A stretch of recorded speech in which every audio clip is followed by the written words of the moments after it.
அனைவருக்கும் வணக்கம். ஆன்மீக உரையாடல் பகுதி 1. இந்த பகுதியில் நமது சேனலின் வழிகாட்டியாக இருக்கும் ஐயா கணபதி பிள்ளை அவர்களுடன் ஒரு கலந்துரையாடல். சாதாரணமாக பேசிய போது வாழ்க்கைக்கு ஒரு குறிக்கோள் சந்தோஷம். நம்ம நினைக்கிறத நடக்காது. வாழ்க்கையில கடவுள் கொடுக்க தயாராக இருக்காது. பிற தகுதி நமக்கு எல்லாம் கிடைக்க மாட்டேங்குது. கிடைக்கிறது அப்படிங்கிறது ஒரு தகுதியா அல்லது தகுதியின்மை காரணமாக பிறகு கிடைக்கும்? தகுதினமாக கிடைக்குது, தகுந்த பிறகு கிடைக்காது இல்லையா. இந்த நோய்கள் ரொம்ப ஒன்று உடல் நோய், இன்னொன்று மனநோய், இன்னொன்று புத்திக்கு நோய். இப்போ அதுதான் பிரச்சனை. உடல் நோய் முன்னாடி எல்லாருக்கும் வரும். இந்த மனநோய் நமக்கு இப்போ கூடுதல் மனநோய் தானே. இதெல்லாம் மனநோய் தான். பார்க்கும்போது எல்லாமே மனநோய் தான். ஆயுர்வேதப்படி மனுஷனுக்கு 3 நோய்: வாதம், பித்தம், கபம். அது உடலுக்கு வரக்கூடியது.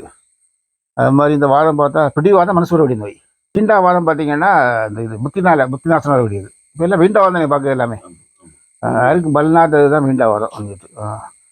மனநோய் பிடிவாதம் தன்னை கெடுக்கும். அந்த வீண்டாவாதம் மற்றவங்களையும் கெடுக்கும். பித்தம் உடலுக்கு கேடு. காரம் சாப்பிடக்கூடாது.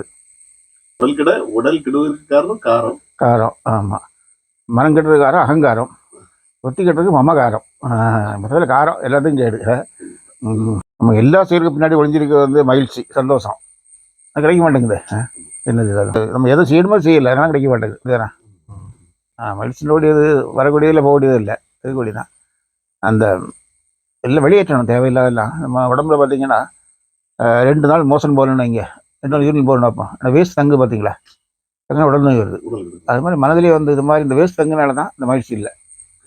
இல்லை வேஸ்ட் தானே. நம்ம எவ்வளோ கேட்குறோம், அவசியம் எல்லாம் கேட்குறது, இது பண்ணுறது, டிவி பார்க்குறது, பேடு ஃப்ரெண்ட்ஸு, இதெல்லாம் வேஸ்ட்டு தானே. அந்த வேஸ்ட் வெளியேற்றணும் இல்லையா. ரைஸ் பண்ணுறது சத்சங்கம். தேவையில்லாதெல்லாம் இது பண்ணி வித்துட்டே இருக்கும். இதோட ஒரு பெய் தானே, விளாட்டு வித்துட்டே இருக்கும். மனப்பெய் எல்லாம் பெற்றாலும் நமக்கு எல்லாருக்கும் வாகி என்பதாக. அதாவது அந்த மற்றவங்க சொல்கிற கேட்கக்கூடாது, பழைய கேட்கக்கூடாது, எல்லாம் புதுசு வேணும். அந்தளவுக்கு வந்துட்டாங்க.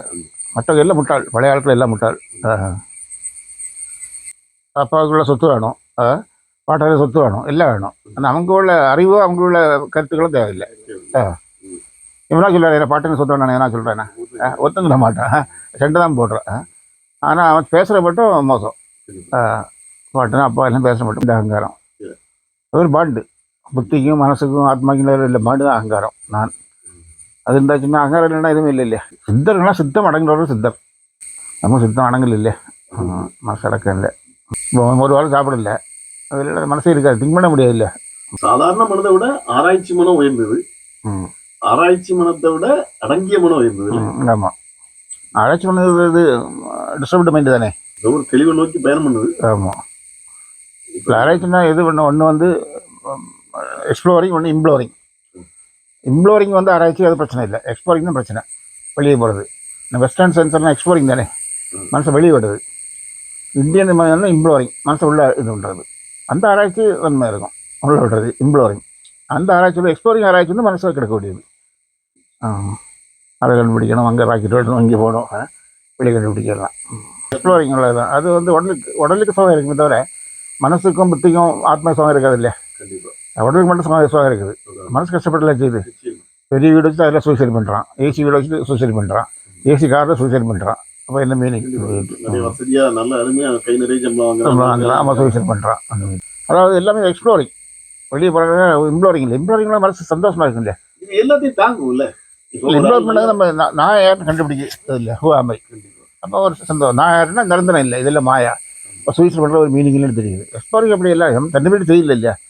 சூசைட் பண்ணு. இப்போ எனக்கு ஒரு முக்கியமான கேள்வி என்னன்னா, இப்போ நம்ம உடல் வலி தாங்க முடியாம ஒருத்தன் தற்கொலை பண்ணாலும் அவன் நிலைமை என்ன ஆகும்? அதுவும் தற்கொலை தான், அது மோசம் தான்.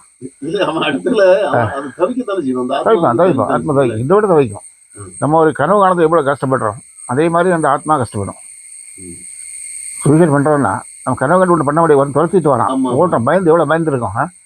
முடிச்ச பிறகு தெரியும் நமக்கு இதுலன்னு தெரியும். அதே மாதிரி இந்த செத்த ஆத்மா அது மாதிரி வருஷக்கணக்காக. இந்த உரையாடலின் தொடர்ச்சியை அடுத்த காணொளியில் நாம் காணலாம். நன்றி.